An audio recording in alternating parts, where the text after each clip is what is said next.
2025 চনত বহুত দেখিলো বোৱাৰী প্ৰেমী, বোৱাৰী লাভাৰ,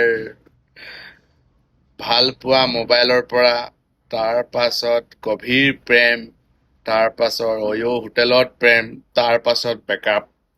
এতিয়া 2026 চন ষ্টাৰ্টিং হবলৈ গৈ আছে। চাওঁচোন এই 2026 চনত কি বা দেখোঁ।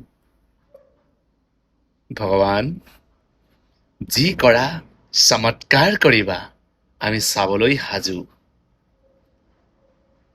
কিন্তু যাওঁতে যাওঁতে এটা কথা ক'ম, 2025 চনটো মোৰ কাৰণেই নহয়, গোটেই অসমবাসীৰ কাৰণে চবচে বেয়াৰ এটা সময় আছিল। বেয়া সময়, বহুত ঘটনা ঘটিছে, বহুত ঘটনা ঘটিল, সেইটো ক'ব নাযাওঁ।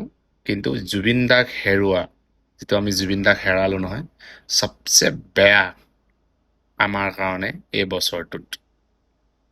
গতিকে এতিয়াও জুবিন দাই ন্যায় পোৱা নাই, ন্যায়ৰ কাৰণে যুঁজি আছো, সকলোৱে যুঁজি আছে, আৰু ন্যায় আমি পাবই লাগিব। গতিকে 2026 চন আহিছে, যাতে সকলো ভালে ভালে 1 জানুৱাৰীটো খাওক, বনভোজ খাওক, ফূৰ্তি কৰক, একো আপত্তি নাই। কিন্তু জুবিন দাই ন্যায় নোখোজাকৈ নহয়, ন্যায় আগত, তাৰ পাছত ভোজ। অ'কে, জয় জুবিন দা।